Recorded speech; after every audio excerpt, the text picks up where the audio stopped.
Torej, bomo pozdravljeni na tiskovni konferenci v okviru niza novinarskega konferenskega pripravljanja v okviru strokovnega sveta. Danes je na vrsti področje ocena dela vlade na področju šolstva, izobraževanja, mladine in pa športa. Nekako glavno sporočilo, ki ga mi dal na tej tiskovni konferenci, je, da Slovenska demokratska stranka oziroma njen strokovni svet ni zadovoljen z to področno politiko, ki ga izvaja vlada. Ocenjujemo namreč, da poskuša varčevati na otrocih, čeprav za to nekega razloga ni. Dejstvo je, da smo zadnje leta, da je proračun na področju šolstva nenehno rastel nominalno in tudi realno. Delež GDP-ja za izobraževanje je približno vsa leta enako, okrog 6%, vendar je nominalna masa denarja za šolstvo vse čas rasla od leta 2005, ko je bilo recimo 2004 pod milijardo evrov, potem naslednje leto še milijardo 102, pa potem leta 2007 milijardo 167, 8 milijardo pa 200 in tako naprej. In ta denar, ta masa denarja za področje šolstva še naprej narašča. To pomeni, da ni nobenih materialnih razlogov, da bi poskušali klestiti nekatere že sprejete obveznosti na področju šolstva. Še posebej gre za tiste obveznosti, ki so celo zakonsko določeni in ki je sprejela prejšnja vladna garnitura. Tukaj mislim zlasti področje vrtcev, delovanja vrtcev, kjer je zakon zelo jasen, kako bo potrebno postopoma zmanjševati deleže financiranja strani staršev in država se je takrat zavezala, da bo proračun sprejel to obvezo. S tem smo želeli, kako tudi popolno glasilo za drugega otroka vrtcev, doseči tudi nek demografski učinek, to pomeni, da bi se mlade družine bolj odločile za rojstvo otrok. In z vseh teh ukrepov je prejšnja vlada uspela. Dejansko je demografski prirastek velik, od leta 2005 do lanskega leta je vsako leto močno naraščal. Spomnim se, 2005 je bilo 17.200 novorojencev na leto, lansko leto je bilo že okrog 22.000, to pomeni, da gre za izjemno velik skok, pravi mini baby boom v razmerah Evropske unije.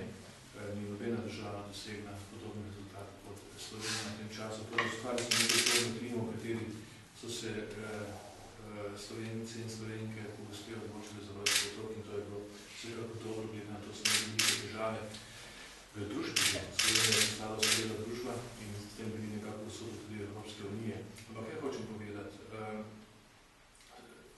Ta efekt se še v šolskem prostoru ne pozna. Nasprotno število udeležencev v šolskem sistemu še pada in se bo še poslal še leto kasneje. Kljub temu pa se je masa denarja, proračunska denarja za šolstvo večala ves ta čas. To pomeni, da minister Lukšič ni imel nobenega razloga recimo ukinjati nekatere že upravičenosti, ki so bili sprejeti ali celo, ki so dobile zakonsko podlago, da se to vrne razgledilo. Največji problem je ravno v področju vrtcev, kjer so poleg tega letos niso razpisali investicij za sofinanciranje izgradnje novih vrtcev. Res je, da so občine ustanovile vrtcev in da morajo občine dati pobudo in iniciativo in marsikje so župani tudi taki, ki so vlagali v šolsko in vrtčevsko infrastrukturo, so tudi župani, ki so raje gradili asfaltne ceste skozi gozdove, ampak so pa župani, ki bi z veseljem, če bi imeli tudi finančno podporo države, več vlagali v vrtčevsko infrastrukturo. In tukaj je tu največji problem. Ljubljana in okolica, to imate tudi noter v gradivu, kar 1500 otrok ni dobilo mest v vrtcih, kar je preveč.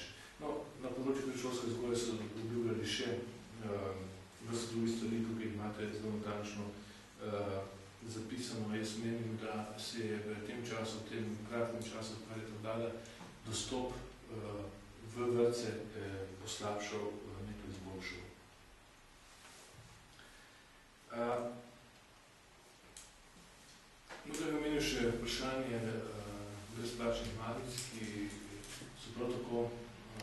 ustvarile iz naslednjih proračunov. Tudi tukaj se mi zdi, da je nekorektno, ker se je projekt dobro obnesel. Res je, da smo imeli v nekaterih šolah določene težave, ampak to so bolj izjeme kot pravilo. Velika večina tudi po anketi Dijaške organizacije Slovenije, kako tudi po drugih analizah, anketa, ki se je lahko spremljala tudi v javnih medijih, so dijaki bili zadovoljni z to, ampak ne gre samo za to, da so dijaki nekaj dobili, gre za to, da smo poskušali izboljšati kulturo prehranjevanja zlasti v tistem delu mlade populacije, ki je pa ne ranljiva.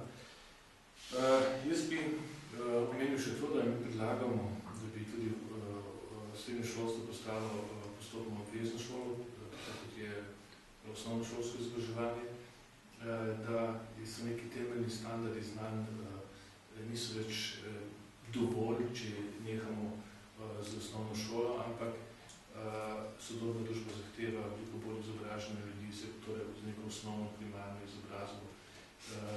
Tudi zato bomo predlagali po prihodnosti tudi zakonsko normativno uredili, če ne bo že ta vlada to storila, da bi srednja šola bila obvezna, kar za Slovenijo ne bo velik problem. No, jaz bi omenil še nekaj, kar bi učitelj, recimo sedanji garnituri, ki je nažalost nepotrebno zamenjala celotno vodstveno strukturo prejšnjega ministrstva. In tudi zaradi tega je funkcioniranje ministrstva precej slabše, kot je bilo v prejšnjem mandatu, ki smo ustvarili dejansko utečen tim, v glavnem nestrankarskih ljudi. Pa vendarle so zamenjali vse, tudi tiste, ki so iz njihove politične opcije, pa smo jih mi nastavili v tistem času, ker je popolnoma nepotrebno politično kadrovanje in seveda na ta način vlada dela sama sebi slabo, zato ker potem področje politike slabo funkcionirajo.